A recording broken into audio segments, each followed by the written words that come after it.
Oui, on a vraiment le cœur brisé, les femmes en général. Puis tout ce que tu viens de partager, je le vis aussi, je l'intègre récemment. Je suis comme allée dans des couches plus profondes parce que ça fait longtemps que le cœur, c'est quelque chose que j'ai toujours senti profondément blessé à l'intérieur de moi. Depuis que je fais le processus de guérison, qu'il y a vraiment une faille très, très, très profonde, très creuse dans mon cœur. Puis je sais qu'on reçoit les femmes dans les cercles, dans les classes, dans les ateliers, dans les cercles de guérison, c'est vraiment quelque chose. Les femmes ont, de manière générale, un cœur vraiment blessé et beaucoup de traumatisme, beaucoup une fragilité qui fait qu'il y a toute une série de mécanismes de compensation, de protection qui vont être mis autour, qui va vraiment se placer dans nos relations, dans notre sexualité, dans notre intimité, dans nos choix, dans toute la façon qu'on va gérer notre argent, dans ce qu'on croit qu'on mérite, la valeur qu'on a. Et c'est tellement profondément inculqué, cette blessure-là dans le cœur, de penser qu'on n'a pas de valeur, de penser qu'on vaut rien, de penser qu'on n'a pas assez d'estime pour mériter telle chose, pour voir les choses pour nous de telle façon, pour s'engager d'une certaine façon, pour faire des choix parce qu'on pense qu'on mérite ça.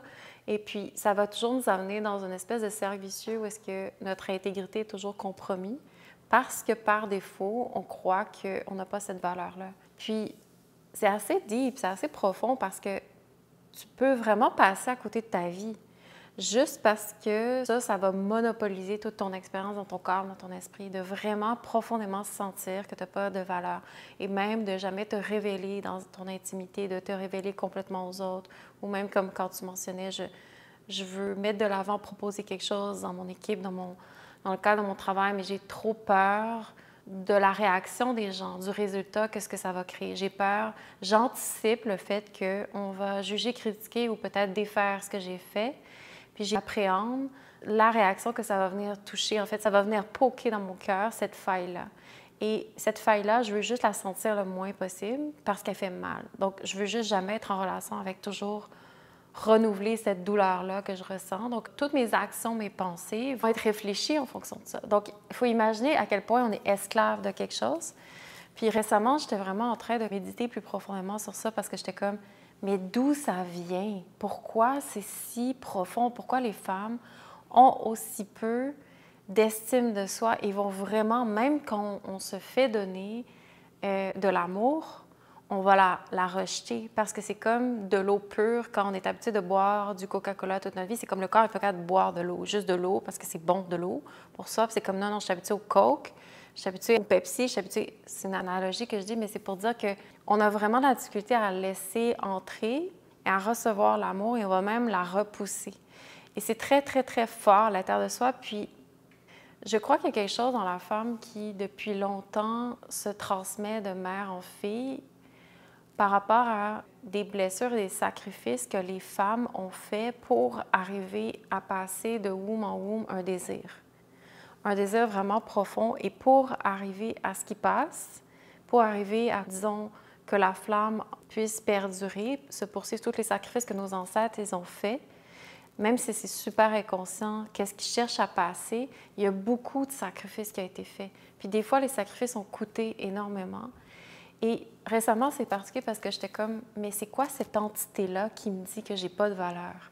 C'est quoi cette entité-là qui remet constamment en question tout ce que je dis, tout ce que je fais, qui remet en question ma capacité à être compétente en tant que femme, qui remet en question les élans que je vais avoir, qui remet tout en question. Puis c'est comme, mais c'est de la maladie, c'est de la folie, je me fais vraiment mal, je sais que je suis pas la seule. Mais d'où vient ce dérèglement-là? Ou est-ce que ma nature intrinsèque, je ne suis pas capable de m'y déposer sur une base régulière, comme oui, quand je pratique, oui, quand je médite, oui, quand j'aide les femmes autour de moi, oui, quand je prends soin de ce que je dois prendre soin, oui, quand j'ai un bon moment avec ma fille, tout ça. Il y a toujours quelque chose que, oui, je vais sentir le bien dans moi, je vais sentir un équilibre, mais c'est toujours quelque chose qui revient. Puis récemment, c'était vraiment que quand il n'y a pas d'explication, c'est vraiment une entité qui est là depuis très longtemps dans notre lignée féminine. Et en fait, moi, depuis que ma mère est décédée, c'est vraiment le chaos à l'intérieur de moi. J'ai beaucoup, beaucoup, beaucoup d'informations que je n'avais pas avant. Je me sens que j'ai hérité vraiment d'un poids, d'une blessure très profonde et de cette entité-là, justement, qui croit qu'il n'a aucune valeur et que toute la vie a été construite pour aller chercher les personnes qui vont nous sauver. On va trouver toutes sortes de compromis qui sont pas du tout en adéquation avec qui on est. Puis c'est comme une entité qui est là. Puis j'ai vraiment réalisé, c'est les voix de toutes les femmes à l'intérieur de moi qui ont marché avant moi, qui sont dans les codes de mon ADN, qui sont dans les codes de mon womb et qui sont en moi. Ça m'appartient parce qu'ils sont en moi, mais qui viennent pas de moi. C'est vraiment un héritage d'une blessure intergénérationnelle extrêmement profonde et même culturelle, qui est comme que les sacrifices ont tellement coûté qu'à un moment donné, on ne sait plus si tout ça a valu la peine, on ne sait plus si tout ça va être redonné, si tout ça va revoir le jour et si ces sacrifices-là ne sont pas devenus finalement qui on est.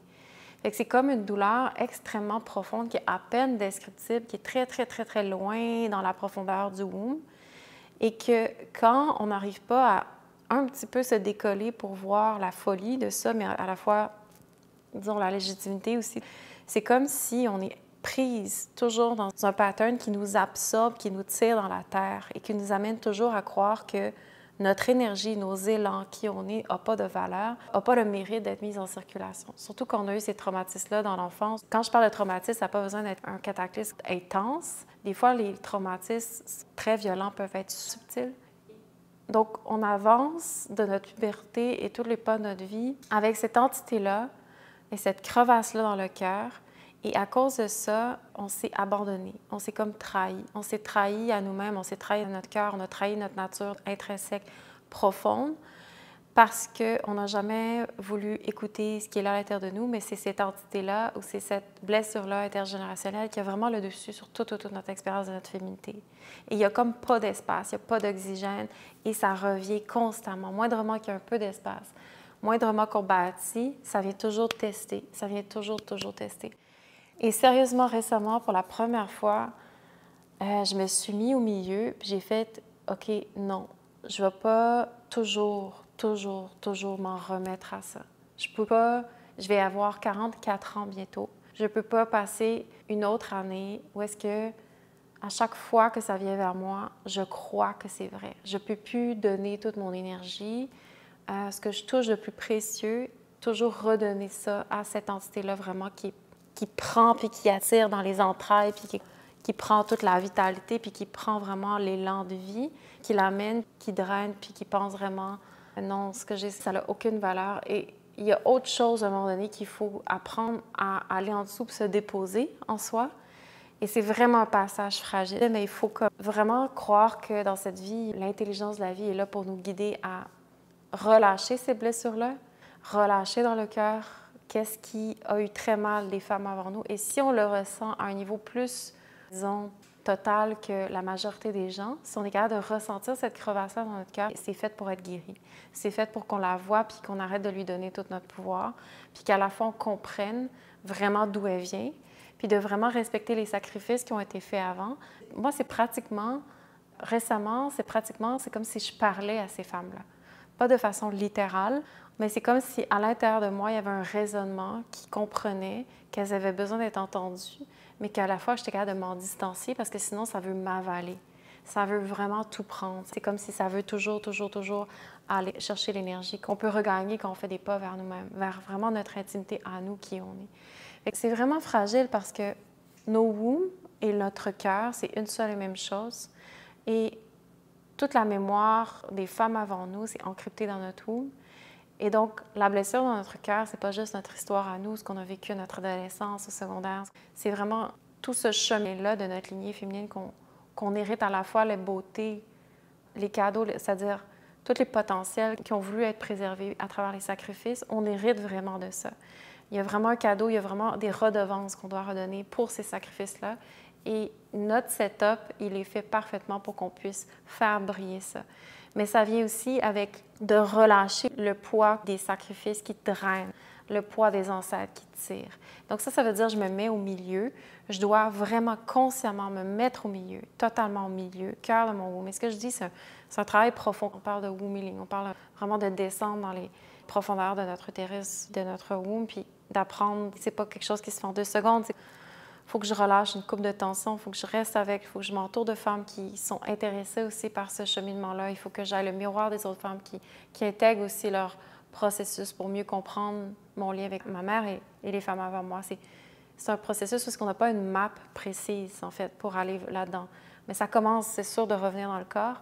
Mais c'est vraiment quelque chose où il faut apprendre à prendre conscience des entités et des blessures qui nous ont été léguées et de voir comment elles vont venir se réveiller à l'intérieur de nous. À chaque fois qu'elles viennent prendre le dessus à l'intérieur de nous, à chaque fois qu'elles viennent prendre l'énergie, le trigger qui vient se réveiller à l'intérieur de nous, c'est vraiment comme de l'étude. Il faut étudier à l'intérieur de nous comment ça s'éveille, c'est quoi les patterns, qu'est-ce qui vient réveiller ça, dans quelle occasion, comment on répond à ça, comment on le laisse tout d'un coup tout envahir à l'intérieur de soi et qu'il n'y a plus du tout nous à l'intérieur.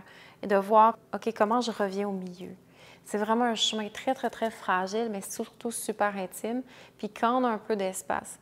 Puis tout ça, ce que je dis, c'est vraiment le résultat d'un travail dans le corps. Vraiment, vraiment, c'est pas quelque chose qui peut se passer juste mentalement. À un moment donné, on comprend qu'on a un flambeau, qu'on porte un flambeau dans notre vie pour actualiser qu'est-ce qu'on a hérité, de faire le ménage, de trier qu'est-ce qu'on a hérité et de vraiment porter le flambeau, c'est-à-dire en étant au milieu, moi, j'ai le pouvoir d'actualiser comment je suis faite pour actualiser. Et ça m'appartient. La seule redevance que j'ai, c'est d'actualiser, de faire préserver la flamme, d'amener ça, de faire évoluer ce désir-là. C'est la seule chose que je dois redonner. Comment ça, c'est à moi. Les circonstances que j'ai autour de moi, ça m'appartient. Mais si je laisse toujours cette énergie-là être prise dans ces entités-là qui viennent prendre que je n'ai pas cette valeur-là et que toute ma vie est basée sur ce mantra-là qui prend tout mon pouvoir au milieu de moi, jamais je vais pouvoir me sortir de la roue karmique dans laquelle l'engrenage de ma lignée féminine de mes ancêtres sont depuis toujours. Et c'est pour ça qu'il n'y a pas d'évolution. C'est vraiment important de dire, OK, les sacrifices ont coûté beaucoup, mais au milieu de tout ça, ça veut prendre aussi tout le temps de l'énergie en fidant sur le feeling que j'ai pas de valeur, qu'en fait, j'ai tout pour moi. C'est très difficile d'arriver dans cet espace-là de neutralité. Et quand je dis tout pour moi, c'est pas quelque chose qui gonfle, c'est vraiment juste la conscience de comme non, j'ai vraiment tout pour moi, pour faire évoluer ça. Puis ça demande de comme lâcher tout le temps cette aille qui vient prendre puis croire qu'on n'a rien comme valeur. Mais c'est tellement, tellement, tellement profond à aller guérir ça dans le cœur. Les femmes, nos cœurs sont vraiment blessés depuis très, très, très longtemps. Puis quand on revient dans le corps avec la pratique Origin Yoga, c'est ça qui finit par nous revenir en plein milieu de notre expérience. C'est j'ai vraiment trahi mon cœur. J'ai vraiment trahi qui je suis, ma nature profonde. J'ai vraiment bafoué beaucoup de choses à l'intérieur de moi. J'ai vraiment bafoué mon énergie féminine, ma sexualité. Il y a plein de choses que j'ai corrompues.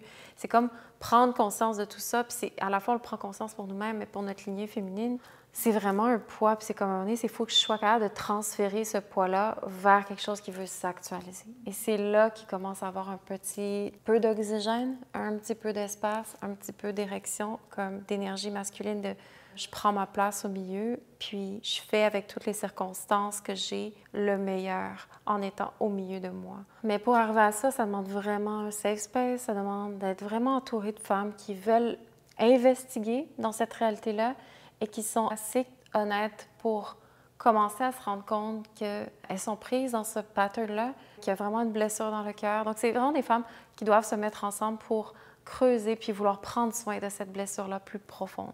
C'est pas le cas de toutes les femmes. La plupart des femmes aiment se divertir puis aiment rester à la surface. Donc, descendre dans ce qui nous habite dans le corps, c'est un choix conscient. Il faut vraiment un safe space, il faut vraiment un espace conscient, il faut vraiment un espace qui se dédie à la guérison féminine et au womb healing. Et c'est ça qu'on fait à Origin, c'est ça qu'on fait au sanctuaire. Pour toutes les femmes, vous êtes les bienvenues.